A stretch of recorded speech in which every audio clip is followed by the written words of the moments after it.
بسم الله الرحمن الرحيم، والصلاة والسلام على أشرف المرسلين. السيد رئيس المجلس الشعبي الولائي، السيد والي ولاية زوز المحترم، السيد الأمين العام للولاية، السادة الحضور كل باسمه ومقامه، أسرة الإعلام الزلف الأول. بداية سيد رئيس المجلس السيد الوالي، كان من المفروض قبل الانطلاق في الأشغال الرسمية للدورة يوم أمس أن ندعو للوقوف دقيقة صمت ترحما على روح الرئيس الجزائري الأسبق المجاهد اليمين زروان الذي وافته المنية قبل أيام، حيث أقيمت له جنازة رسمية مهيبة وتلقينا رسائل تعزية من عديد الدول الصديقة. باسم مواطني ولاية تيزي وزو نتقدم بتعازينا الخالصة إلى عائلة فقيد الجزائر وإلى كافة الشعب الجزائري. كان رجل دولة قاد الجزائر في زمن العواصف وأخرجها إلى بر الأمان. إنا لله وإنا إليه راجعون. نحن أمام دورة في ظرف هام وفي محطة تدفع الجزائر نحو الأمام في إقليم دولي مشحون بالتوترات. إن مواقف الجزائر الثابتة أمام هذه المتغيرات المتسارعة ومن خلال مبادئها الراسخة على الحياد والحوار والتسوية السلمية لا تشرف شعبها بما أكسبها ثقة دولية وإقليمية. وما تصريحات الفاتيكان ليو الرابع عشر أثناء زيارته الأخيرة إلى الجزائر لا تعزز الموقف الثابت للجزائر، أين ظهرت دعايات مغرضة على صفحات التواصل الاجتماعي تبنتها أبواق إعلامية معادية لبلادنا خارج الوطن في محاولة يائسة لضرب استقرار وطننا. والشكر موصول للمواطنين الغيورين على هذا الوطن الذين عبروا مرة أخرى أنه شعب متماسك وملتف مع قيادة البلاد وجميع الأجهزة الأمنية التي تعاملت بكل احترافية خلال هذه الزيارة الهامة ووسائل الإعلام الوطنية التي كانت في المستوى.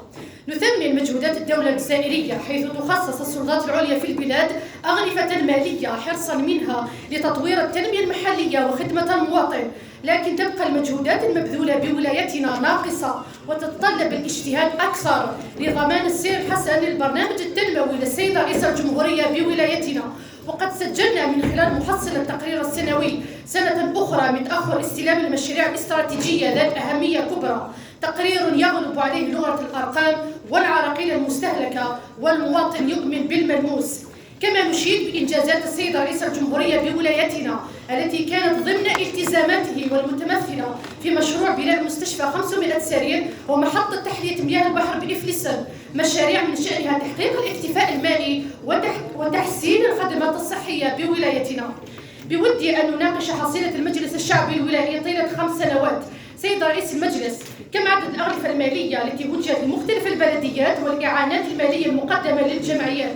للأسف هناك بعض الجمعيات لا نراها إلا في المناسبات. ما هو المبلغ المالي الإجمالي الذي استفادت منه القرى التي فازت بجائزة عيسى رباح منذ بداية العهدة إلى يومنا هذا؟ سيدي الوالي، هناك مشاريع مسجلة من أجل تحقيق التنمية المستدامة، لكن تبقى بعض البلديات البعيدة عن مقر الولاية تعاني في صمت. كل من إبودرار يفرحون يعطف زكري إلى لو مالو وسيف مكيرة إلى تنأيت عكاشة إلى المدراء المتعاقبون على هذه الولاية لم يولوا اهتماما للتنمية في هذه البلديات من احتراق طرقات ندرة المياه، مشكل قنوات الصرف الصحي. فيما لاحظنا تراجع نسبة استهلاك القروض وعمليات مسجلة غير منطلقة وأغلفة مالية حبيسة الأدراج التي في أغلب بلديات الولاية وسط استمرار معاناة المواطنين.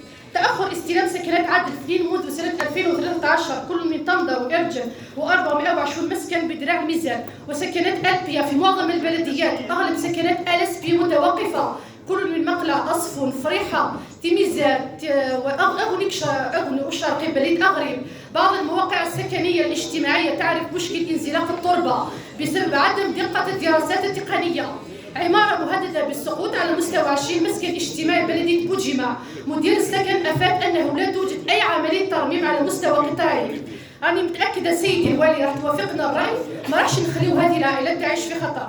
هناك تقصير في تنفيذ تعليمات سيد رئيس الجمهورية بولايتنا.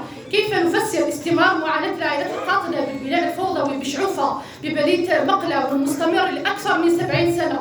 أذكر أن هناك مشروع مسجل منذ سنة 2024 لإنجاز 220 وحدة سكنية، لحد الآن لم تنطلق الأشغال. حسب مدير السكن في آخر لقاء أفاد أن المشروع سينطلق خلال أيام، مرت أشهر لم يرى هذا النور. أيعقد سنة 2026 نشاهد بناء فوضوي بإقليم ولايتنا. سيدي الوالي، لدى إشرافكم على تدشين ملعب بوليفالون وستيزي وزو على بضعة أمتار تقطن عائلة جزائرية وفي غرفة تغيير ملابس لأكثر من 30 سنة. هذه العائلة كانت تنتظر منكم سيدي الوالي الالتفاتة للوقوف على معاناتها وطفلة طالتها الأمراض. توجهت إلى السيد رئيس دائرة تيزي وزو لطرح القضية للمرة الثانية على التوالي، أين رفض استقبالنا بحجة الاجتماعات الماراثونية، سلوك أعتبره تهرب للمسؤولية اتجاه هذه القضية. أين هي مخرجات هذه الاجتماعات في ظل استمرار معاناة هذه العائلة وترك قاعة متعددة رياضات بلد تيزي وزو مهملة 30 سنة والشباب بحاجة إليها؟ سيدي الوالي، نلتمس منكم إنصاف هذه العائلة. كيف يمكن معالجة مشكل حقيقي المتمثل في ندرة المياه بمعظم قرى الولاية بالتبليغ عنه عبر صفحة الولاية؟ إن معالجة المشكل يكمن بالنزول إلى الميدان. أين هم البلديات ورؤساء الدوائر؟ أين هو المجلس الشعبي الولائي والمسؤولين المباشرين عن قطاع المياه؟ نقص المياه لمعظم قرى بلدية أثخليلي وقرى أصفن ومواطني قرية العزايب و10 قرى بلدية أثيحية موسى، ولما عبروا عن معاناتهم بطريقة غير موضوعية وصفوا بالمتعصبين في بيان رسمي لبلدية أثيحية موسى ونال تزكية بنشره على الصفحة الرسمية للولاية. نشير أن البلدية تحصلت على غلاف مالي من طرف الولاية منذ شهر نوفمبر 2025 والمشكل ما زال قائما. هذه المعاناة جاءت نتيجة تأخر استلام السدود بالولاية. هل من تفاصيل حول الوضعية الحالية لخزان الماء بقلب مخرج بلدية سيدي النعمان الذي هو خارج الخدمة منذ تشييده، خطوة تسببت في نقص المياه بالمنطقة؟ سيدة مديرة المياه، متى ستنطلق أشغال إصلاح أنابيب الماء على طول 300 متر بناء على